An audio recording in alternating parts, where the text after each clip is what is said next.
సంక్రాంతి పండుగ రద్దీని దృష్టిలో పెట్టుకుని కేంద్ర ప్రభుత్వానికి లేఖ రాశారు మంత్రి కోమటిరెడ్డి వెంకటరెడ్డి. జనవరి 9 నుంచి సంక్రాంతికి వచ్చే వాహనాలకు టోల్ వసూలు చేయొద్దని కేంద్ర మంత్రి నితిన్ గడ్కరీకి విజ్ఞప్తి చేశారు. తెలంగాణ నుంచి ఏపీకి వెళ్లే వాహనాలు, ఏపీ నుంచి తెలంగాణకు వచ్చే వాహనాలకు టోల్ వసూలు చేయొద్దని కోరారు. జనవరి 9 నుండి 14 వరకు హైదరాబాద్ నుండి విజయవాడకు ఎలాంటి టోల్ వసూలు చేయకుండా వాహనాలను వెళ్లనివ్వాలని కోరారు. అలాగే వచ్చే నెల 16 నుండి 18 వరకు విజయవాడ నుండి హైదరాబాద్కు వచ్చే వెహికల్స్ కి టోల్ కలెక్ట్ చేయొద్దన్నారు. ఇక పండుగ సమయంలో పంతంగి, కోర్లపహాడ్, చిలకల్లు టోల్ గేట్ దగ్గర కిలోమీటర్ల మేర ట్రాఫిక్ జామ్ అవుతుందని, దీనివల్ల ప్రయాణాలు తీవ్ర ఇబ్బందులు పడుతున్నారని కేంద్ర మంత్రి దృష్టికి తీసుకువెళ్లారు.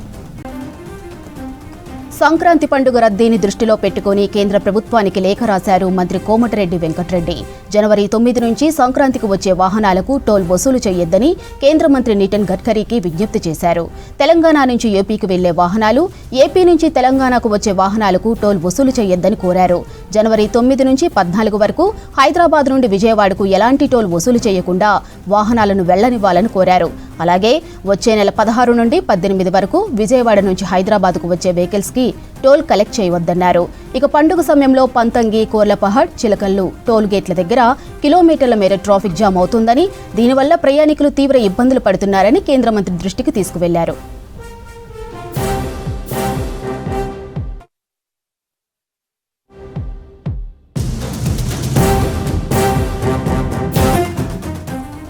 న్యూ ఇయర్ వేడుకల సందర్భంగా మెట్రో టైమింగ్స్ ను పొడిగించింది మెట్రో రైల్. డిసెంబర్ 31 అర్ధరాత్రి 1 గంట వరకు మెట్రో సేవలు అందుబాటులో ఉండనున్నట్లు తెలిపారు. న్యూ ఇయర్ సెలబ్రేషన్స్ కు వెళ్లేవారు రేపు అర్ధరాత్రి 1 గంట వరకు మెట్రో సేవలను ఉపయోగించుకోవాలని సూచించారు. అన్ని టెర్మినల్ స్టేషన్స్ నుంచి చివరి ట్రైన్ 1 గంటకు బయలుదేరనుంది. ఇక హైదరాబాద్ వాసులకు సేఫ్ జర్నీ అందించేందుకు ఈ టైమింగ్స్ ను పెంచినట్లు ఎల్ఎన్టీ మెట్రో సంస్థ తెలిపింది. రైట్గా ఇదే విషయంపై మరింత సమాచారం హరిత అందిస్తారు. చెప్పండి హరిత, మెట్రో టైమింగ్స్ ను మార్చినట్లు తెలుస్తుంది, వివరాలేంటి? మాధురి, హైదరాబాద్ మెట్రో రైలు కీలక అనౌన్స్మెంట్ చేసింది. ముఖ్యంగా రేపు 31st నైట్ సెలబ్రేషన్స్ చాలా గ్రాండ్గా జరగబోతున్నాయి. దీనికోసం ఇప్పటికే నగరవాసులు చాలా వరకు కూడా ఈవెంట్స్ గురించి ప్లాన్స్ చేసుకుంటున్నారు. అయితే మనకు హైదరాబాద్లో ప్రధాన రూట్లలో ఉన్న మెట్రో రైలు సేవలను అర్ధరాత్రి 1 వరకు కూడా పొడిగిస్తూ అనౌన్స్మెంట్ చేశారు. అయితే దీనికి సంబంధించి ముఖ్యంగా మనకు ప్రజెంట్ అయితే ఇటు మెట్రో రైలుకి సంబంధించి మనకు రెగ్యులర్ సర్వీసెస్ నైట్ 11 వరకే ఉంటాయి. అయితే రేపు 31st నైట్ సెలబ్రేషన్స్ ఉన్న నేపథ్యంలో ఇటు అర్ధరాత్రి 1 గంట వరకు కూడా మెట్రో సేవలు అందుబాటులో ఉండనున్నాయి. ముఖ్యంగా మనకు మాదాపూర్ కావచ్చు, హైటెక్ సిటీ లాంటి ప్రధాన ఏరియాలలో ఈవెంట్స్ జరగబోతున్నాయి. చాలా వరకు కూడా కన్వెన్షన్ సెంటర్స్లో చాలా వరకు కూడా ఈవెంట్స్ ఉన్నాయి. దాంతోపాటు ప్రధానంగా ట్యాంక్ బండ్ చుట్టూ పరిసర ప్రాంతాల్లో పబ్లిక్ కూడా వచ్చి న్యూ ఇయర్ సెలబ్రేషన్స్ చేసుకుంటారు. కాబట్టి వారికి ఎలాంటి ఇబ్బందులు కలగకుండా ఉండేందుకు మెట్రో రైల్ సేవలు అయితే అర్ధరాత్రి వరకు కొనసాగనున్నాయి. ముఖ్యంగా మనకు మాదాపూర్ కావచ్చు, రాయదుర్గం, హైటెక్ సిటీ, దాంతోపాటు లక్డీ కపూల్, ఖైరతాబాద్ లాంటి నియర్ బై నెక్లెస్ రోడ్, అట్లాగే మనకు ట్యాంక్ బండ్కి దగ్గరలో ఉండే ఈ మెట్రో స్టేషన్స్ ఎక్కువగా వినియోగిస్తుంటారు. కాబట్టి అర్ధరాత్రి 1 గంట వరకు కూడా మెట్రో సేవలు అందుబాటులో ఉంటాయి. దీన్ని దృష్టిలో పెట్టుకొని ఎవరైతే ఈవెంట్స్కి కావచ్చు, బయట సెలబ్రేషన్స్కి వెళ్తున్న వాళ్ళు రోడ్ల మీద బండ్లు తాగి నడపకూడదు. కాబట్టి ఇటు మెట్రో రైల్ సంస్థ కూడా ఇట్లాంటి కీలక నిర్ణయం తీసుకుంది. దీన్ని ముఖ్యంగా సోషల్ మీడియా ప్లాట్ఫామ్స్లో ఎక్కువగా ప్రచారం చేస్తున్నారు. ప్రతి సంవత్సరం మనం చూస్తుంటాం హైదరాబాద్ వ్యాప్తంగా కూడా న్యూ ఇయర్ జోస్ చాలా వరకు కూడా కనిపిస్తుంటుంది. ముఖ్యంగా హైటెక్ సిటీ కావచ్చు, మాదాపూర్, అట్లాగే రాయదుర్గం, గచ్చిబౌలి లాంటి ఐటీ కారిడార్ ఏరియాలలో ఎక్కువగా మనకి ఈవెంట్స్ నిర్వహిస్తుంటారు. ఈ నేపథ్యంలోనే ఇటు ఎక్కువగా ట్రాఫిక్ జామ్ కూడా ఉంటుంది. రేపు అర్ధరాత్రి చాలా వరకు కూడా సిటీలోని ప్రధాన ఫ్లైఓవర్స్ అన్ని కూడా క్లోజ్ ఉంటాయి. కాబట్టి ట్రాఫిక్ జామ్ అధికంగా ఉంటుంది. ఈ నేపథ్యంలో సొంత వాహనాలను పక్కన పెట్టి మెట్రో సేవలను కావచ్చు, ఇటు పబ్లిక్ ట్రాన్స్పోర్ట్ని వినియోగించుకోవాలని ఇటు ఎల్ఎన్టీ మెట్రో సూచిస్తోంది. ఈ నేపథ్యంలోనే అర్ధరాత్రి 1 గంట వరకు కూడా ఈ మెట్రో సేవలు అందుబాటులో ఉన్నాయి. ఇక ముఖ్యంగా రేపు న్యూ ఇయర్ వేడుకల సందర్భంగా ఒక ప్రాంతం నుంచి ఇంకో ప్రాంతానికి ఇటు మందు బాటిళ్లను కూడా తీసుకెళ్తుంటారు. కాబట్టి రేపు మాత్రం దీనిపైన ఎల్ఎన్టీ కొంత కీలకంగా వ్యవహరించబోతోంది. మెట్రో స్టేషన్స్లో మందు బాటిళ్లను అనుమతించనున్నట్లు కూడా ఇప్పటికే అనౌన్స్ చేశారు. దీన్ని దృష్టిలో పెట్టుకొని ఎవరైతే ప్రయాణికులు మందు బాటిల్ కావచ్చు, ఇతర ట్రావెలర్స్ వాటిని క్యారీ చేస్తుంటారో దీన్ని దృష్టిలో పెట్టుకొని కొంత జాగ్రత్తగా ఉండాల్సిన అవసరం ఉంది. ముఖ్యంగా రేపు సిటీ మొత్తం కూడా డ్రంక్ అండ్ డ్రైవ్స్ అర్ధరాత్రి 1 గంట నుంచి తెల్లవారుజామున 4 గంటల వరకు కూడా ఉండనుంది. కాబట్టి ప్రతి ఒక్కరు కూడా ఇటు పబ్లిక్ ట్రాన్స్పోర్ట్ని వినియోగించుకోవాలి. దాంతోపాటు మందు తాగి బండ్లు కావచ్చు, ఇటు కార్లు వాహనాలు నడపొద్దని కూడా ఇప్పటికే స్ట్రిక్ట్గా ఇటు పోలీసులు కూడా హెచ్చరికలు జారీ చేశారు. ఈ నేపథ్యంలోనే ఇటు ఆర్టీసీ కావచ్చు, దాంతోపాటు మెట్రో సేవలను వినియోగించుకోవాలని కూడా అధికారులు కోరుతున్నారు. రెగ్యులర్గా మనకు మెట్రో టైమింగ్స్ ఉదయం 6 o'clock నుంచి రాత్రి 11 గంటల వరకు ఉంటాయి. కానీ రేపు 31st నైట్ సెలబ్రేషన్ సందర్భంగా అర్ధరాత్రి 1 గంట వరకు ఆల్ టెర్మినల్ స్టేషన్స్ నుంచి చివరి ట్రైన్స్ స్టార్ట్ కాబోతాయి. ముఖ్యంగా మనకు మియాపూర్ నుంచి ఇటు ఎల్బీ నగర్, దాంతోపాటు మనకి ఇటు హైటెక్ సిటీ మార్గంలో ఎక్కువగా మెట్రో ట్రైన్స్ అన్నీ కూడా అందుబాటులో ఉండనున్నాయి. దాదాపు 2.5 నిమిషాలకు ఒక మెట్రో ట్రైన్ కూడా ఆపరేట్ చేయబోతున్నారు. కీలకమైన మెట్రో స్టేషన్స్ ఖైరతాబాద్ కావచ్చు, అమీర్పేట్, లక్డీ కపుల్, హైటెక్ సిటీ, దాంతోపాటు రాయదుర్గం, ఇటు మనకు దుర్గం చెరువు, మాదాపూర్, ఈ కీలకమైన రద్దీ ఎక్కువగా ఉండే మెట్రో స్టేషన్స్లో అదనపు సిబ్బందిని ఏర్పాటు చేసి కూడా ప్రయాణికులకు ఎలాంటి ఇబ్బందులు కలగకుండా ఉండేందుకు అన్ని రకాల సేఫ్టీ మెజర్స్ తీసుకుంటున్నట్లు ఇటు ఎలాంటి మెట్రో సంస్థ ప్రకటించింది. రేపైతే 31st నైట్ సెలబ్రేషన్స్ అయితే చాలా గ్రాండ్గా జరగబోతున్నాయి. ఈ నేపథ్యంలోనే నగర వాసులకు సేఫ్ జర్నీని అందించేందుకు ఎలాంటి మెట్రో సంస్థ ఈ కీలక నిర్ణయం తీసుకుంది. Vote studio. Right, thank you హరిత. రాష్ట్రంలో చలి తీవ్రత కొనసాగుతోంది. ఉమ్మడి ఆదిలాబాద్ జిల్లాలను చలి ఉనికిస్తోంది. రోజు రోజుకు ఉష్ణోగ్రతలు పడిపోతున్నాయి. ఉదయం 10 గంటలకు జనం బయటికి వెళ్లలేని పరిస్థితి నెలకొంది. పిల్లలు, వృద్ధులు గజగజ ఉనికిపోతున్నారు. రాత్రి సమయంలో చలిమంటలు వేసుకుంటున్నారు జనాలు. ఇక చాలా ప్రాంతాల్లో 10 డిగ్రీల లోపే కనిష్ట ఉష్ణోగ్రతలు నమోదవుతున్నాయి. అటు ఉమ్మడి మెదక్ జిల్లా వ్యాప్తంగా చలి తీవ్రత కొనసాగుతుంది. పొడి వాతావరణం, చలి కారణంగా జనం ఇబ్బందులు పడుతున్నారు. జిల్లాలోని కోహిర్లో అత్యల్ప ఉష్ణోగ్రతలు నమోదవుతున్నాయి. ఇక సీజన్ ప్రారంభం నుంచి జిల్లా వాసులను చలి ఉక్కిరిబిక్కిరి చేస్తుంది. పిల్లలు, వృద్ధులు ఇళ్లలో నుంచి బయటకు రాలేని పరిస్థితి నెలకొంది. పొగమంచు కారణంగా వాహనదారులు తిప్పలు పడుతున్నారు.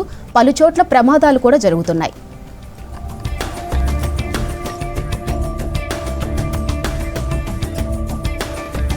తెలుగు రాష్ట్రాల్లో వైకుంఠ ఏకాదశి శోభ వెల్లివిరిసింది. వైష్ణవ ఆలయాలన్నీ భక్తులతో కిటకిటలాడాయి. తెల్లవారుజాము నుంచే భక్తులు ఉత్తర ద్వారం నుంచి శ్రీ మహావిష్ణువును దర్శించుకొని ప్రత్యేక పూజలు చేశారు. యాదాద్రి శ్రీ లక్ష్మీ నరసింహస్వామి ఆలయంలో స్వామిని దర్శించుకునేందుకు భక్తులు పోటెత్తారు. వేములవాడ, కొండగట్టు, ధర్మపురి ఆలయాల్లో భక్తుల రద్దీతో ఆధ్యాత్మిక శోభ నెలకొంది. ఉత్తర ద్వార దర్శనానికి భక్తులు అధిక సంఖ్యలో తరలివచ్చారు.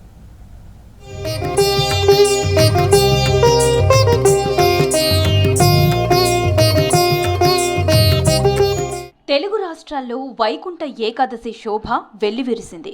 వైష్ణవ ఆలయాలన్నీ భక్తులతో కిటకిటలాడాయి. తెల్లవారుజాము నుంచే భక్తులు ఉత్తర ద్వారం నుంచి శ్రీ మహావిష్ణువును దర్శించుకుని ప్రత్యేక పూజలు చేశారు. తెలంగాణ ముఖ్యమంత్రి సీఎం రేవంత్ రెడ్డి కుటుంబ సభ్యులతో కలిసి తిరుమల శ్రీవారి సేవలో పాల్గొన్నారు. ఇక రాష్ట్ర వ్యాప్తంగా ఆలయాల్లో ముక్కోటి ఏకాదశి సందర్భంగా ప్రత్యేక పూజలు నిర్వహించారు. ఆలయాలకు తరలివచ్చిన భక్తులతో రద్దీ నెలకొంది.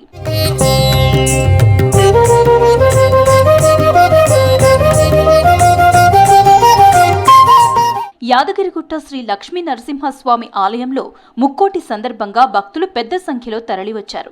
రాష్ట్ర దేవాదాయ శాఖ మంత్రి కొండా సురేఖ, మంత్రి శ్రీధర్ బాబు, ప్రభుత్వ విప్ బీర్ల ఐలయ్య కుటుంబ సభ్యులతో కలిసి నారసింహుణ్ణి దర్శించుకుని ప్రత్యేక పూజలు చేశారు.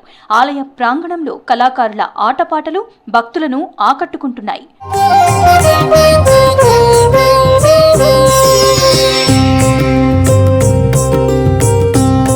హైదరాబాద్ లంగర్ హౌస్ దగ్గర వెంకటేశ్వర ఆలయాన్ని సందర్శించారు రాష్ట్ర మంత్రి వివేక్ వెంకటస్వామి. ముక్కోటి ఏకాదశి సందర్భంగా కుటుంబ సభ్యులతో కలిసి ఉత్తర ద్వారం నుంచి స్వామివారిని దర్శించుకున్నారు. ఆలయ అర్చకులు ప్రత్యేక ఆశీర్వచనాలు, తీర్థ ప్రసాదాలు అందజేశారు. ఆ తర్వాత ఫ్యామిలీతో కలిసి రామాలయంలో ప్రత్యేక పూజలు చేశారు మంత్రి వివేక్ వెంకటస్వామి.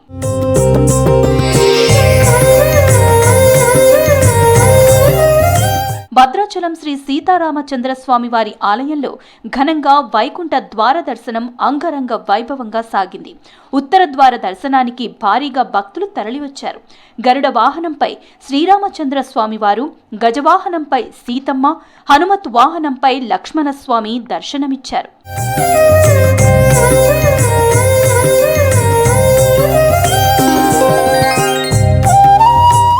ఉమ్మడి కరీంనగర్ జిల్లాలో ముక్కోటి ఏకాదశి వేడుకలతో ఆధ్యాత్మిక శోభ సంతరించుకుంది. కొండగట్టు అంజన్న సన్నిధిలో ప్రత్యేక పూజలు నిర్వహించారు. వేములవాడలో ముక్కోటి ఏకాదశి వేడుకలు వైభవంగా జరుగుతున్నాయి. స్థానిక భీమేశ్వర స్వామి ఆలయంలో శ్రీ పార్వతీ రాజరాజేశ్వర స్వామి, శ్రీ లక్ష్మీ అనంత పద్మనాభ స్వామి ఉత్సవ మూర్తులను పెద్ద సేవపై ఆలయం చుట్టూ ప్రదక్షిణ చేయించారు అర్చకులు. ఇల్లంతకుంట, జమ్మికుంట, వీనవంక ఆలయాల్లో ఉత్తర ద్వార దర్శనం ఏర్పాటు చేశారు. అపర భద్రాద్రిగా ప్రసిద్ధి చెందిన ఇల్లంతకుంట శ్రీ సీతారామచంద్ర స్వామి ఆలయంలో ముక్కోటి ఏకాదశి సందర్భంగా ఉత్తర ద్వార దర్శనమిచ్చారు. ప్రతి సంవత్సరం జరిగేటువంటి సమస్త పండుగలు, ఉత్సవాలన్నీ కూడా యథాతథంగా అర్చకుల సమక్షంలో కొనసాగుతూనే ఉన్నాయి. విశేషించి ఈరోజు ముక్కోటి ఏకాదశి మహాపర్వకాలాన్ని పురస్కరించుకొని స్వామివారి యొక్క ఆలయంలో ఉదయమే 3:30 మంగళ వాయిద్యాలు, ఆ తర్వాత సుప్రభాతం, అలాగే స్వామివారి యొక్క ప్రాతకాల పూజ అనంతరము స్వామివారి యొక్క మహామండపంలో ఉత్తర ద్వారమందు విశేషంగా అలంకరింపజేసుకొని ఆ హరిహరులు 20 కూడా విశేషమైన పూజ, వేద, స్వస్తి కార్యక్రమాన్ని నిర్వహించి ఏకాంతంగా బ్రాహ్మణోత్తముల మధ్యలో రాజేశ్వర స్వామివారి ఆలయంలో చేయడం జరిగింది. ముక్కోటి ఏకాదశి సందర్భంగా మంచిర్యాల జిల్లా చెన్నూరులోని జగన్నాథ ఆలయంలో ముక్కోటి ఏకాదశి వేడుకలు వైభవంగా జరిగాయి. 400 ఏళ్ల చరిత్ర ఉన్న ఈ ఆలయం ఒడిశా రాష్ట్రంలోని పూరిలో ఉన్న జగన్నాథ ఆలయం తర్వాత రెండోదిగా పేరొందింది. పూరిలోని ఆలయం మాదిరిగానే ఇక్కడ పూజలు నిర్వహించారు అర్చకులు. ముక్కోటి ఏకాదశి సందర్భంగా గోదాదేవి రంగనాథ స్వామి కళ్యాణ వేడుకలు నిర్వహించటం ఇక్కడ ఆనవాయితీ.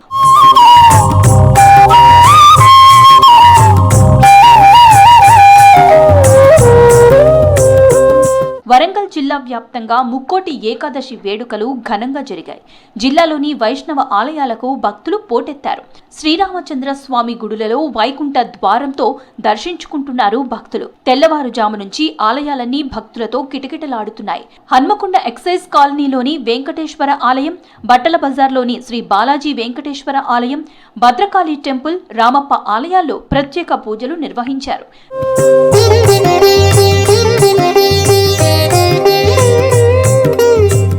రాష్ట్ర వ్యాప్తంగా ముక్కోటి ఏకాదశి సందర్భంగా ఆలయాలన్నీ కిక్కిరిసిపోయాయి. ఉత్తర ద్వార దర్శనం కోసం భక్తులు పోటెత్తారు. క్యూలైన్లలో బారులు తీరిన భక్తులతో ఆధ్యాత్మిక శోభ వెల్లివిరిసింది. భక్తులకు ఇబ్బందులు కలగకుండా అన్ని ఏర్పాట్లు చేశామన్నారు ఆలయ అధికారులు.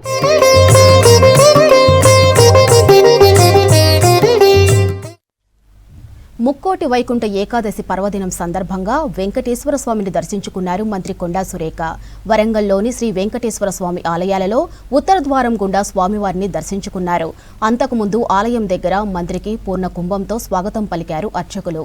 ముక్కోటి ఏకాదశి వేళ 3 కోట్ల దేవతల అనుగ్రహంతో ప్రజలందరూ సుఖ సంతోషాలతో జీవించాలని కోరుకున్నట్లు చెప్పారు మంత్రి కొండా సురేఖ.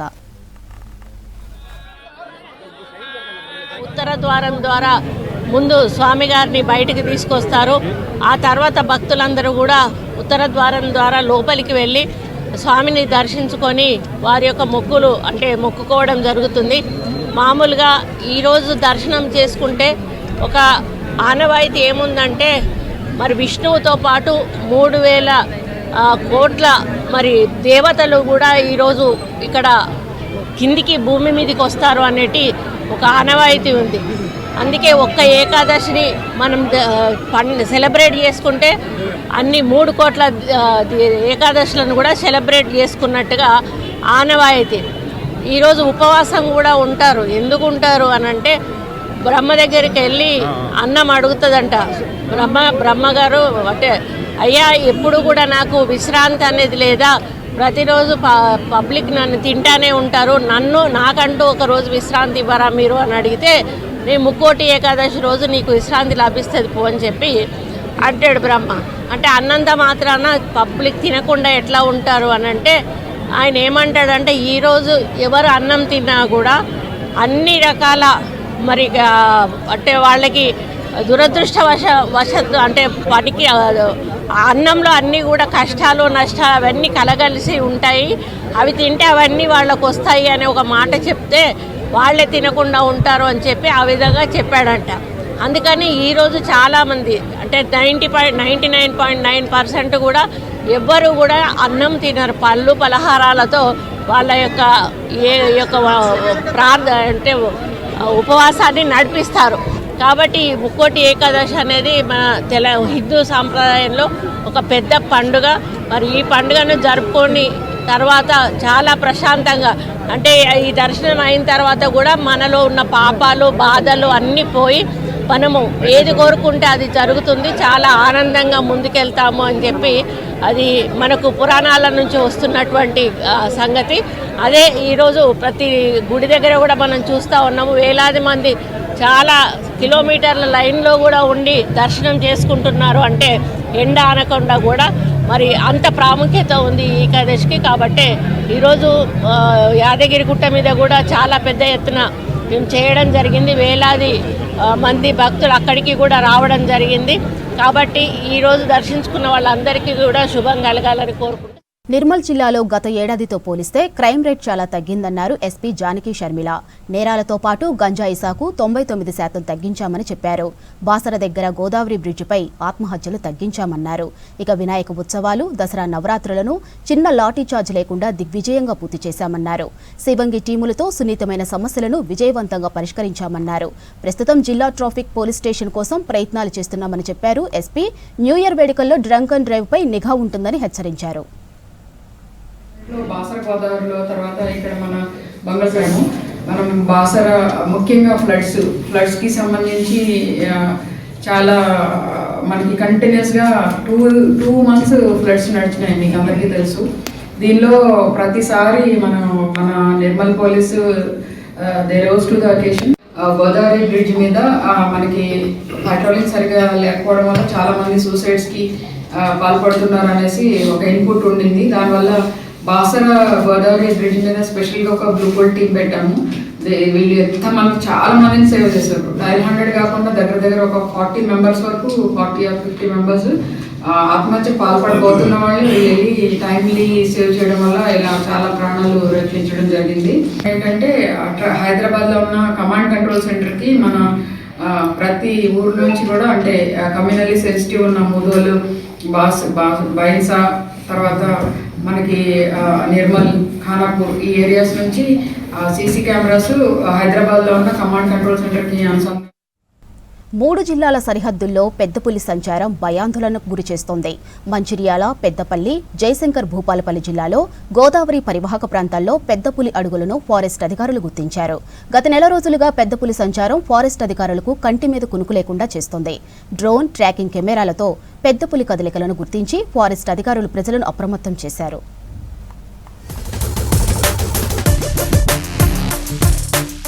జత కోసం మగపులి 2 మాసాలుగా 3 జిల్లాల్లో సంచరిస్తూ భయానక వాతావరణం సృష్టిస్తోంది. 2 నెలల క్రితం మంచిర్యాల జిల్లా చెన్నూరులో మకాం వేసిన పులి గోదావరి నది దాటి రామగుండం మేడిపల్లి ఓసీపీ డంప్లోకి ప్రవేశించింది. 15 రోజుల పాటు ఈ ప్రాంతంలోనే సంచరించి వారం రోజుల క్రితం ఇందారం వైపు గోదావరి నది దాటి వెళ్లింది. మళ్లీ జైపూర్, శివ్వారం మీదుగా పెద్దపల్లి జిల్లాలోకి ప్రవేశించినట్లు అటవీ శాఖ అధికారులు గుర్తించారు. ఇటీవల శివ్వారం సమీపంలోని మడుగు దగ్గర నది దాటి ఆరెంద వైపు వెళ్లినట్లు అడుగులను గుర్తించారు. ఈ క్రమంలో గోదావరి నది పరివాహక ప్రాంతాల్లోని ప్రజలు భయాందోళనలకు గురవుతున్నారు. ఎక్కడో ఉండవలసింది మన ఈ చెట్లు నరకడం ఇలాంటి చేయడం వలన ఈ అడవిలో ఉన్నటువంటి జంతువులు కూడా ఇటు ఊర్లపైకి రావడం వలన ఈ గ్రామంలో ఇళ్లలో నివసించే వేరే పనులకు వెళ్ళే ప్రజలు కూడా చాలా ఇబ్బందులకు గురవుతున్నారు. ఇది రావడం అనేది మాకు ఆశ్చర్యంగా ఉన్నది. కాకపోతే దాన్ని తొందరగా ఎక్కడుందో గుర్తించి దాన్ని తీసుకెళ్లాలి. ఇలాంటి భయాందోళనలు ఉండకుండా చూడాలని మేము కూడా ఫారెస్ట్ అధికారులను కోరుతున్నాం. మంచిర్యాల జిల్లా నుంచి పెద్దపల్లి జిల్లాలోకి ప్రవేశించిన పులి మగ పులిగా గుర్తించారు అధికారులు. సాధారణంగా మగపులి అడుగులు 14 నుంచి 15 సెంటీమీటర్లు, ఆడపులికి 12 సెంటీమీటర్లు ఉంటాయని తెలిపారు అధికారులు. తాము ఈ ప్రాంతంలో సేకరించిన పాదముద్రలు 14 నుంచి 15 సెంటీమీటర్లున్నాయని, దీంతో అది మగపులిగా నిర్ధారణకు వచ్చినట్లు తెలిపారు. మగపులి ఆడపులి జత కోసమే ఈ ప్రాంతంలో సంచరిస్తున్నట్లు అనుమానం వ్యక్తం చేశారు. మా ప్రాంతంలో పులి సంచరిస్తుందని మా ఫారెస్ట్ బీట్ ఆఫీసరు గ్రూపులో పెట్టడం జరిగింది. దీనికి అనుగుణంగా రైతులు కూడా పొలాల దగ్గరికి వెళ్ళినప్పుడు గుంపులుగా వెళ్లి వారి పని వారు చేసుకోవడం జరుగుతూ ఉన్నది. పులి సంచారం తెలిసిన విషయాన్ని గ్రహించిన కరెంటు అధికారులు రాత్రిచ్చే కరెంటు ఉదయం ఇవ్వడం జరుగుతూ ఉన్నది. సాధారణంగా వన్యప్రాణులు శీతాకాలంలోనే జతకడుతాయని అటవీ అధికారులు చెబుతున్నారు. అక్టోబర్ నుంచి ఫిబ్రవరి వరకు జతకట్టే సమయమని, ఈ క్రమంలోనే పెద్ద పులి జతకట్టేందుకు ఆడపులి కోసం అన్వేషిస్తున్నట్లు తెలిపారు.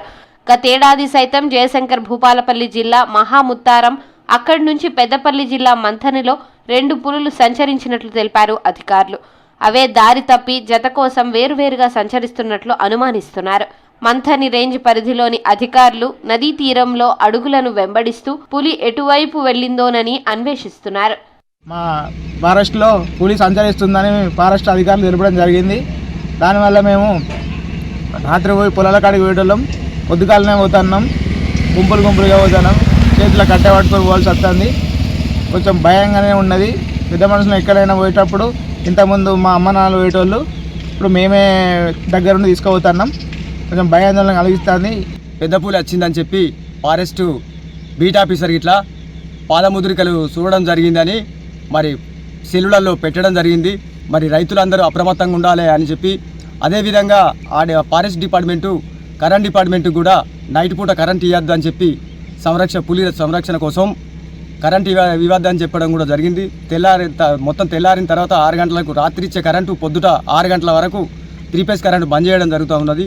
పొలాల కాడికి పోయే రైతులు ఒకరిద్దరు పోకుండా మొత్తం తెల్లారిన తర్వాత 5-6 10 మంది కలిసి పోవడం జరుగుతూ ఉన్నది.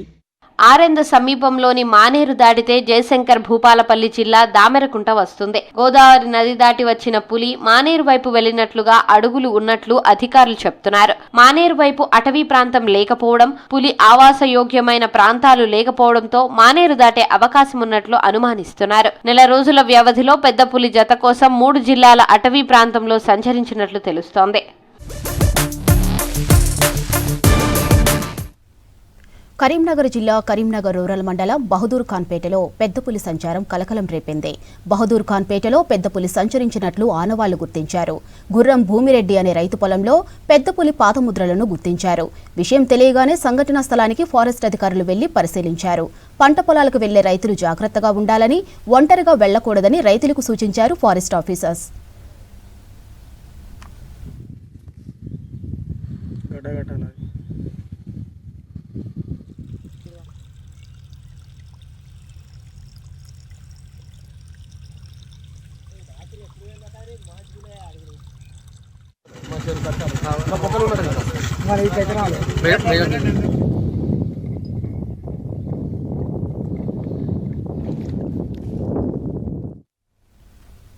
సర్పంచ్గా భారీ మెజారిటీతో గెలిచిన ఆనందంలో సంబరాలు అంబరాని కంటేలా విందు ఏర్పాటు చేశాడు. కొమరంభీం ఆసిఫాబాద్ జిల్లా చింతల మానేపల్లి మండలం రవీంద్రనగర్ 1 గ్రామానికి చెందిన సూరజ్ దాస్ మొన్నటి ఎన్నికల్లో సర్పంచ్గా భారీ మెజారిటీతో గెలిచాడు. ఆనందంలో ఊరంతా గుర్తిండిపోయేలా దావత్ ఇచ్చాడు.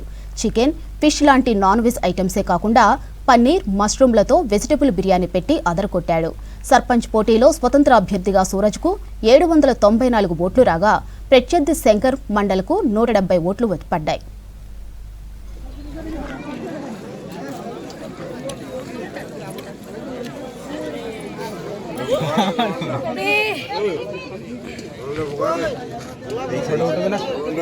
రవీంద్రనగర్ గ్రామంలో ఇండిపెండెంట్గా సర్పంచ్గా పోటీ చేశాను నేను. అయితే ఎలక్షన్ టైంలో నేను ఒకవేళ గెలిస్తే మా ఊరందరికీ భోజనం పెడతాను అని మాట ఇచ్చాను.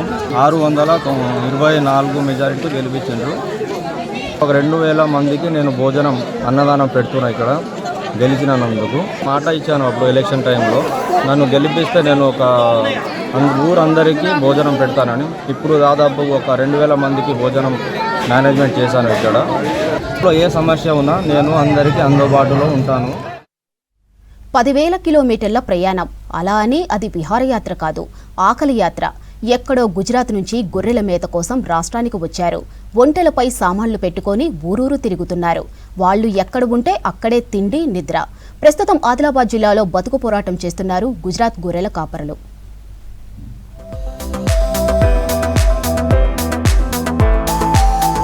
ఇక్కడ ఉన్న ఈ గొర్రెల కాపరులు గుజరాత్ నుంచి వలస వచ్చారు.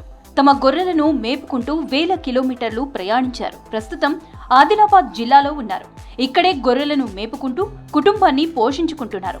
వర్షాకాలంలో అటవీ ప్రాంతంలో గొర్రెలను మేపుతూ ఉంటారు. వర్షాకాలం ముగిసిన తర్వాత పంటను తీయగానే ఆ పొలాల్లో గొర్రెలు మేపుతున్నారు.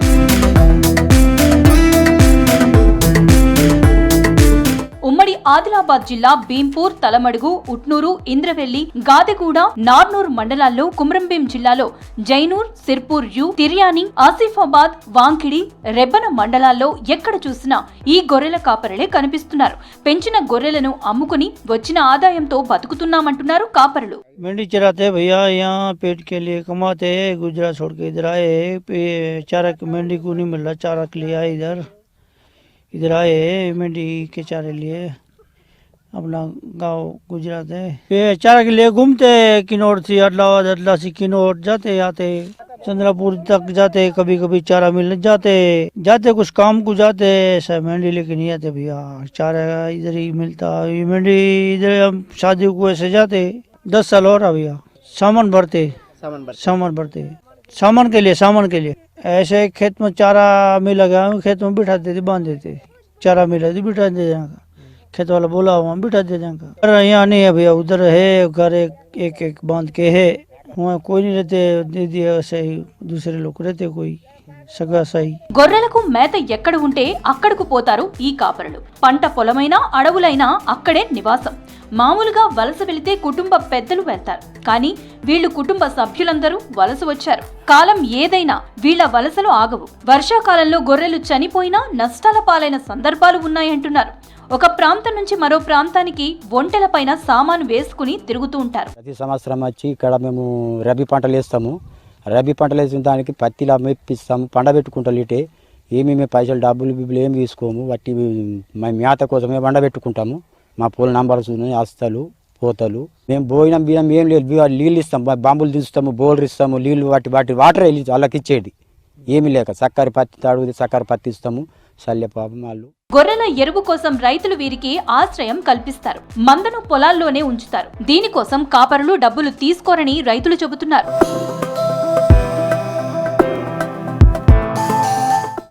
వయసు కేవలం అంకె మాత్రమే అని నిరూపిస్తున్నారు ఈ శతాధిక వృద్ధుడు. 106 ఏళ్ల వయసులోనూ కుర్రాడిలా కదులుతూ కఠినమైన యోగాసనాలు వేస్తూ అందరినీ ఆశ్చర్యపరుస్తున్నారు.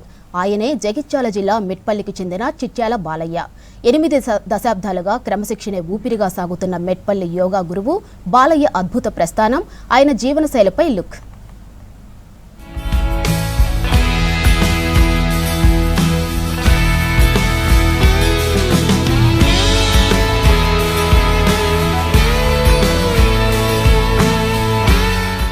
ఈయనే యోగా గురువు బాలయ్య. వయసు 106 ఏళ్లు. చూడ్డానికి 80 నుంచి 85 ఏళ్ల వయసున్న వ్యక్తిగా కనిపిస్తున్నా యోగాసనాలు వేసిన శరీరం కాబట్టి 106 ఏళ్లంటే నమ్మడం కష్టమే అనిపిస్తుంది.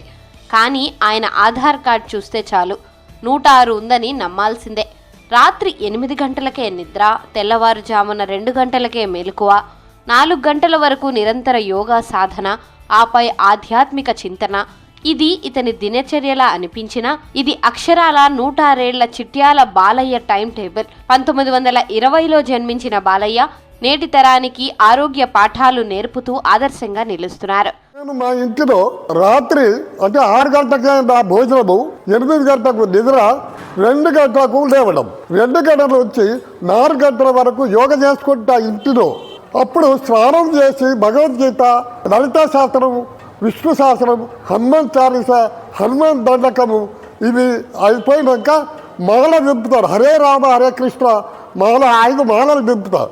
ఆ తర్వాత 5 గంటలకు యోగా సెంటర్కి పోతారు. బాలయ్య క్రమశిక్షణకు పునాది 1935లోనే పడింది. తండ్రి ఉద్యోగరీత్యా ముంబైలో ఉన్న సమయంలో బాలయ్యను RSS శిక్షణకు పంపారు. అక్కడ నేర్చుకున్న క్రమశిక్షణే ఇప్పటికీ తనని నడిపిస్తోందంటున్నారు బాలయ్య. 35 ఏళ్ల వయసులో ఆసుపత్రిలో పనిచేస్తున్న సమయంలో ఒక రోగి బాధను చూసి చెల్లించిపోయిన ఆయన యోగా ద్వారా రోగాలను నయం చేయవచ్చని తెలుసుకున్నారు. హైదరాబాద్లో ప్రత్యేక శిక్షణ పొంది మెట్పల్లికి తిరిగి వచ్చి యోగా ప్రచారానికి శ్రీకారం చుట్టారు.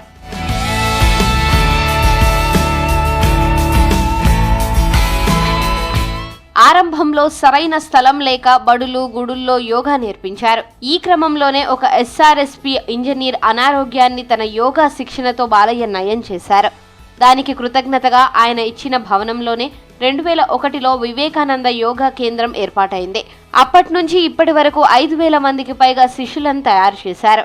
రాత్రి ఎప్పుడో 2 గంటలకు 3 గంటలకు లేచి ఆయన లలిత సహస్రనామాలు చదవడము, ధ్యానం చేయడము, మళ్ళీ కరెక్ట్ 5:30కు మళ్ళీ ఆయన యోగా క్లాస్కి వచ్చి కూర్చుంటాడు. ఇప్పటికీ అంటే 100 సంవత్సరాలు అయిపోయినా 80 సంవత్సరాలకు మనిషి బతకడం కష్టం. అటువంటిది 100 సంవత్సరాలకు కూడా ఇప్పటికీ వెహికల్ మీద పోయి చెప్పి వస్తున్నాడు. ప్రస్తుతం బాలయ్య కొడుకు శ్రావణ్, కూతురు కృష్ణవేణి కూడా యోగా గురువులుగా పనిచేస్తూ ఎందరికో ఆసనాలు, ఆరోగ్య రహస్యాలు బోధిస్తున్నారు. కొడుకు శ్రావణ్ యోగా కేంద్రం బాధ్యతలు చూస్తుండగా కూతురు కృష్ణవేణి మహిళలకు యోగాలో శిక్షణ ఇస్తూ తండ్రి ఆశయాలను ముందుకు తీసుకెళ్తున్నారు. వృద్ధాప్యం దరిచేరకూడదన్నా, రోగాల బారిన పడకూడదన్నా యోగా ఒక్కటే మార్గమని చాటి చెబుతున్నారు. నాన్నగారు వారి యోగా జీవితం, వారి యోగా అభ్యాసం ద్వారా మేము ఎంతో ప్రభావితమయ్యాము. వారు నిత్యం ఇప్పటి వరకు నా జీవితంలో చిన్నప్పటి నుండి చూస్తున్నా, 4 తర్వాత ఎప్పుడు కూడా పడుకోలేదు. సో నిత్యం వారు లేచిన తర్వాత యోగాభ్యాసం చేసి ఇలా వారు చేస్తూనే 100 సంవత్సరాలు చాలా ఆరోగ్యంగా ఉన్నారు. వారు ఇప్పటికీ కూడా స్కూటీ నడుపుతారు. తన వయసు 35 సంవత్సరాల నుండి యోగా చేస్తున్నారు. తను చేయడమే కాకుండా ప్రజలకు నేర్పించడం, అందరికీ ఊరు తిరుక్కుంటా, ఎవరికన్నా బాగలేని వారికి కూడా యోగా నేర్పించుకుంటా అందరికీ చెప్పడం జరిగింది. తనతో ద్వారా మేము కూడా శిక్షణ తీసుకున్నాం మా నాన్న దగ్గర. అతని క్రమశిక్షణ యోగా ద్వారా మేము కూడా అంత హెల్తీగా ఉన్నాం. నాన్న అంత హెల్త్గా ఉండటం మాకు ధైర్యము. 100 ఏళ్లు దాటినా ముడతలు లేని శరీరం బాలయ్య సొంతం. యోగా ద్వారా సంపూర్ణ ఆరోగ్యం సాధ్యమని నిరూపిస్తున్న బాలయ్య ప్రస్థానం భావితరాలకు స్ఫూర్తిదాయకం.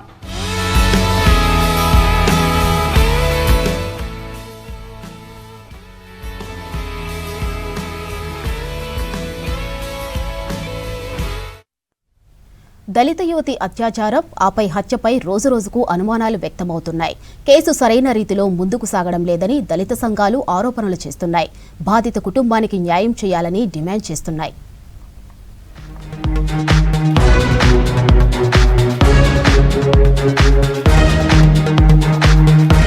ఓ దళిత యువతిపై లైంగిక దాడి, ఆపై హత్య జరిగి 13 రోజులవుతున్నా ఇంకా మిస్టరీగానే మారింది. సామూహికంగా లైంగిక దాడికి పాల్పడి హత్య చేశారని గ్రామస్తులు, కుటుంబ సభ్యులు, దళిత సంఘాలు ఆరోపిస్తున్నా పోలీసుల మౌనం అనేక అనుమానాలకు తావిస్తోంది. దీనికి రాజకీయ ఒత్తిళ్లే కారణమనే ఆరోపణలు బలంగా వినిపిస్తున్నాయి. మిగతా నిందితులను కాపాడే ప్రయత్నం జరుగుతుందని గ్రామస్తులు ఆరోపిస్తున్నారు.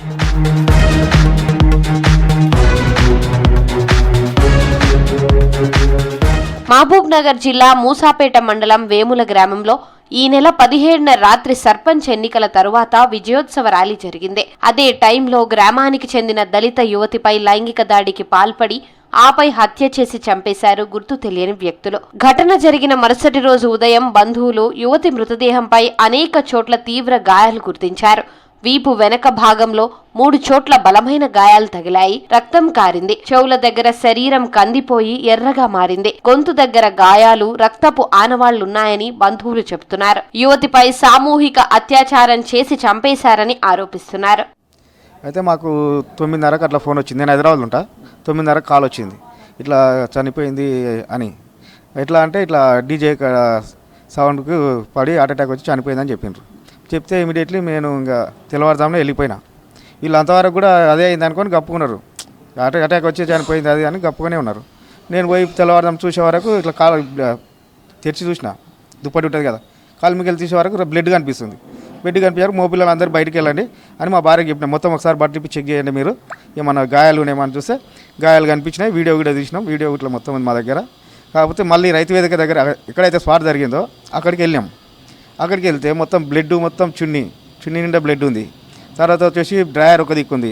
ఆ పొదలు మొత్తం ఇట్లా సాఫ్ చేసినట్లుంది. ఆ పొదల పక్కన కూడా బీర్ సీసాలు పడ్డాయి. తర్వాత బాత్రూంలో బ్లడ్ ఉంది. బ్లడ్ ఉంటే ఏం చేసి దాన్ని ఇసుకతోటి మొత్తం మూసేసిండ్రు. చెప్పులు గిట్లా అక్కడే బాత్రూంలో పడ్డాయి.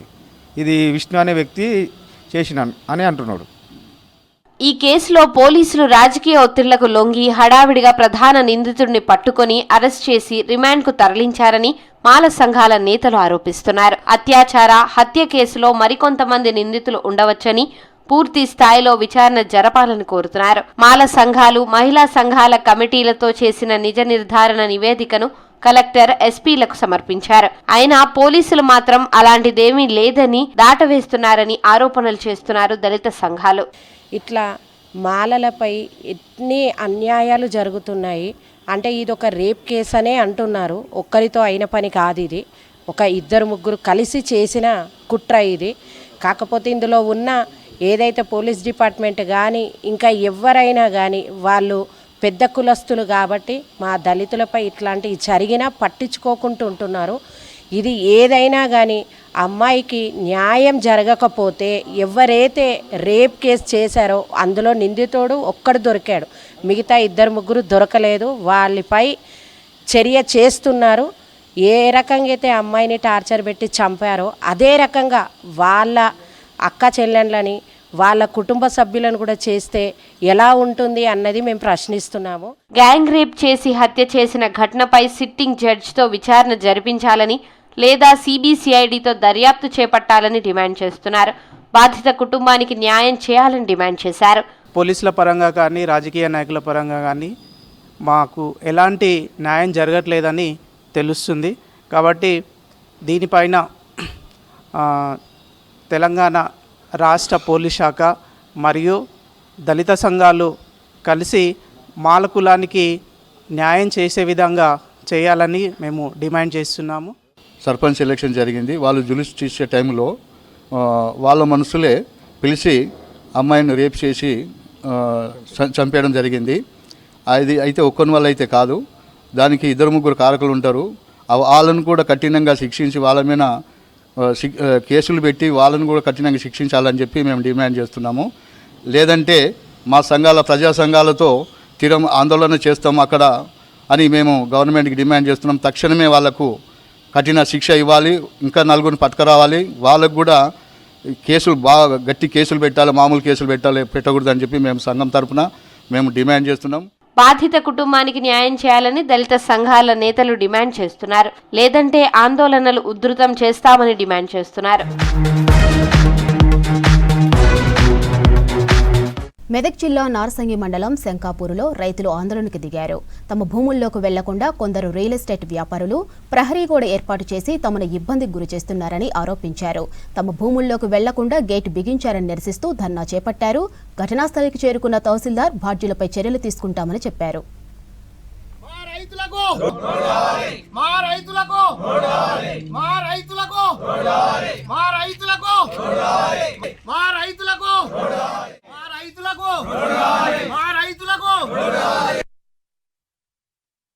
దారి పోనిస్తలేరు, గేటు తాళం వేసారు, పొలం నాటేనిస్తలేరు, దున్ననిస్తలేరు సార్. తుకం పోసి 50 రోజులు అవుతుంది సార్. ఇప్పటికి నాటు లేదు, ఏం లేదు సార్. పొలం 5 సార్లు ట్రాక్టర్ వచ్చి మారిపోయింది సార్. ఇక్కడ ఆర్డీఓ గారు వచ్చి ఇక్కడ సమస్య పరీక్షించాలి సార్. ప్రజావాణిలో మేము ఈడికి 2 సార్లు లెటర్లు ఇచ్చాం సార్. ఎవరు కూడా అధికారులు స్పందించలేదు సార్. ఇప్పటికైనా గేటుకు లాకేసారు, 33 ఫీట్ల రోడ్డు ఇడిచిపెట్టారు, కానీ ఇప్పటి వరకు కూడా మాకు ఓనిస్తలేరు సార్. ఆర్డీఓ గారు వచ్చి మా రైతులకు న్యాయం చేయాలి సార్. లేకుంటే మేము ఏదైనా పురుగుల మందు ఆగి వస్తాం సార్. మేము దయచేసి మా మీద కనికరించాలి సార్. మేము మా ఆవేన అదే సార్. ఇప్పుడు నెల 20 రోజుల సుఖమైంది సార్. మేము నాటయ్యన్నా, మేము సావన్నా, గేటు ముంగ ఏదైనా ఆత్మహత్య చేసుకున్నాం సార్. మేము అందరం రైతులము. దయచేసి ఈ సమస్య పరిష్కరించండి సార్. 33 ఫీట్ల రోడ్ ఇచ్చారు, అన్ని చూపించారు, ఇప్పుడు తాళం వేసారు. ఇప్పుడు ఏమంటే తాళం చేయిస్తలేరు. నీకు ఎక్కడితో వాటర్ 33 ఫీట్ల రోడ్ సర్వీస్ రోడ్డు బోర్డేసారు, పెద్ద రోడ్ వేసారు సార్, పెద్ద బోర్డు వేసారు. అదేంటి సార్ సమస్య? శ్రీకర హౌసింగ్ అనే పేరు మీద ఒక లేఅవుట్ చేశారు ఇక్కడ. దానికి సంబంధించిన స్క్రోల్ ఉంది వాళ్ళకి. వాళ్ళు ఏం చేశారు, వాళ్ళ ప్రాపర్టీ కోసము వాళ్ళు మొత్తం కాంపౌండ్ వేసుకొని గేటు పెట్టడం జరిగింది. మరి ఈ కాంపౌండ్ వెనక, వీళ్ళ వెంచర్ వెనక ఒక రైతుకి ఇబ్బంది అవుతుందని మాకు ప్రజావాణిలో పిటిషన్ ఇచ్చాడు. మొన్న అతనికి కూడా పిలిచి చెప్పడం జరిగింది. సర్వేరు ట్రైనింగ్లో ఉన్నాడు, రాగానే సర్వే చేయించి నక్ష ప్రకారం మీకు తో ఉంటే ఇప్పిస్తామని చెప్పాము. అప్పటి వరకే అతను నాటు పోసుకోవాలి, మరి తూకం పోయాలని మరి రైతు ఇబ్బంది పడుతుండగా మరి వెంచర్ అతనితో మాట్లాడి మరి అతనికి తాళం ఇప్పించడం జరిగింది. అతని వర్క్ ఉన్నప్పుడల్లా ఆ వెంచర్లో నుంచి వెళ్ళి తన పని చేసుకోవడానికి అతనికి మరి ఈ యొక్క వెంచర్ యొక్క ఓనర్ తోటి ఆయనకి. ఆదిలాబాద్ ఇంద్రవెల్లి మండలం కెస్లాపూరులో మెస్రం వంశస్థుల పాదయాత్ర ప్రారంభమైంది. పవిత్ర గోదావరి జలం కోసం పాదయాత్రగా ఆదివాసీలు బయలుదేరారు. కెస్లాపూరు నుంచి జన్నారం హస్తిమడుగులోని గోదావరి వరకు పాదయాత్ర కొనసాగనున్నట్లు తెలిపారు. వచ్చే నెల 18న అర్ధరాత్రి నాగోబాకు మహాభిషేకం చేయనున్నారు ఆదివాసీలు. మరింత సమాచారం అంజయ్ అందిస్తారు. పవిత్ర గోదావరి జలం కోసం ఆదివాసీల మహాపాదయాత్ర ప్రారంభమైంది. ప్రధానంగా ఆదివాసీ బిడ్డలందరూ కూడా మహాపాదయాత్రగా బయలుదేరుతున్నారు. మనం చూస్తున్నాం, ఏదైతే కేస్లాపూర్ గ్రామం నుండి దాదాపు 300 కిలోమీటర్ల మేరకి ఆదివాసీ బిడ్డలు పాదయాత్ర కోసం బయలుదేరడం జరిగింది. ఇక్కడ నుంచి కేస్లాపూర్ నుండి జన్నారం మండలంలోని అస్థినమడుగు వరకు చేరుకుంటారు. అక్కడ అస్థినమడుగులోని గోదావరి జలాన్ని తీసుకొని వచ్చి ఏదైతే 18వ తేదీన మహాభిషేకం నిర్వహిస్తారు. మహాభిషేకం నిర్వహించిన అనంతరం ఏదైతే జాతర ప్రారంభమవుతుంది. ఈ సందర్భంగా మనం చూస్తున్నాం, ఆదివాసీ బిడ్డలు అత్యంత పవిత్రంగా ఏదైతే మహా పుణ్య కార్యక్రమంగా భావిస్తారు. ప్రతి ఒక్కరు కూడా తెల్లటి వస్త్రాలు ధరించి అత్యంత పవిత్రతతోని కఠినమైన నియమాలు పాటిస్తూ ఆదివాసీ బిడ్డలందరూ కూడా కదులుతున్నారు. అడుగులో అడుగు వేస్తూ ఈ విధంగా 300 కిలోమీటర్లు దాదాపు 5 మండలాల్లో పాదయాత్రగా చేస్తూ ఎవరైతే గోదావరి జలాన్ని తీసుకొస్తారు, ఈ సందర్భంగా ఎట్లాంటి నియమాలు పాటిస్తారు అనే అంశంపై మనతో మాట్లాడడానికి పటేల్స్ ఉన్నారు. వారిని తెలుసుకుందాం. పటేల్ సాబ్, ఈ సందర్భంగా ఎట్లాంటి నియమాలు పాటిస్తారు? చంద్ర దర్శనం చేసిన తర్వాత మన చెకడ కటోడా ప్రధాన్ కుమ్మరి ఇంట్లో పోయి కుమ్మరి దగ్గర పోయి కుండలు ఆర్డర్ ఇచ్చి సిరికొండలో అక్కడ నుండి మళ్ళా అది 7 గర్భంలో అట్లా మన చెకడతో పాటు తిరిగి మళ్ళీ కెస్లాపూర్కి వచ్చేసారు. వచ్చిన తర్వాత మా అన్నదమ్ములు అందరూ కలిసి ఈరోజు గంగాపాత యాత్ర మేము మా కలశం పట్టుకొని అస్తన్మడుకు వెళ్తున్నాం. అంటే ప్రధానంగా ఈ సందర్భంగా ఎవరైతే మీరు పాదయాత్ర ఇస్తున్నారు కదా, ఎన్ని రోజుల పాటు కొనసాగుతుంది, ఎన్ని కిలోమీటర్లు కొనసాగుతుంది? దగ్గర మాకు 300 కిలోమీటర్ అస్తన్మడుకు చేరతందుకు అవుతుంది. మాకు దగ్గర 7 రోజు కంటిన్యూగా ఈ పాదయాత్రతో పాటిస్తున్నాం. ముఖ్యంగా ఈ జలాన్ని తీసుకొచ్చిన తర్వాత జలాభిషేకం మహాభిషేకం ఎప్పుడు చేస్తారు? మేము మా పాత పూర్వీకుల నుంచి మా తాతలు ముత్తాతలు చేసిన ఆచారం పరంగా మేము వాళ్ళు ఏ విధంగా నడిచిండు, ఏ విధంగా పూజ చేసిండు, ఏ విధంగా పవిత్రమైన జలం తెచ్చిండు, ఆ విధంగా మేము కూడా భర్తీ అముస రోజు మేము అర్ధరాత్రి ఆ జలంతో మేము అభిషేక్ చేసిన తర్వాత అర్ధరాత్రి పూజ చేయటం. ఈ మహాపాదయాత్రలో సెల్ ఫోన్ను నిషేధం చేశారా? సెల్ ఫోన్లు కానీ లేకపోతే గుట్కలు తంబాకులు కానీ ఇటువంటి నిషేధం లేకుండా మేము ఈ పాదయాత్ర మేము పాటిస్తున్నాం. ఈ సందర్భంగా మహాపాదయాత్ర చేస్తే ఎవరైతే చేస్తున్న మిశ్రమ వంశీయులందరికీ ఎలాంటి మోక్షం లభిస్తుంది? ఖచ్చితంగా మోక్షాలంటే మా మిశ్రమ వంశంలో కాకుండా మా అల్లుడు మా వంశంలో ఎవరైతే అల్లుడు ఉంటారో వాళ్ళు కూడా మా తిరంగానే పాటిస్తుంటారు. వాళ్ళకు కూడా ప్రతి సంవత్సరం నా దగ్గర ఈ పాదయాత్ర ఈ కలశం మా దగ్గర వచ్చి మకం చేయాలా, మా దగ్గర రావాలని ఈరోజు కూడా బాగా కోరుకున్నారు. మేము అందుకే మేము ఇట్లా సూటిగా పోయేటి మేము వాళ్ళు ఏ విధంగా మాకు పిలిచి ఇది చేస్తుంటారు అట్లనే మేము కూడా పోయి వాళ్ళ ఇంట్లో వాళ్ళు కూడా పూజలు సమర్పిస్తారు రేపు. ఇది ఎవరైతే పాదయాత్ర చేస్తున్న ఆదివాసీ పెద్దలందరూ చెప్తున్నమాట.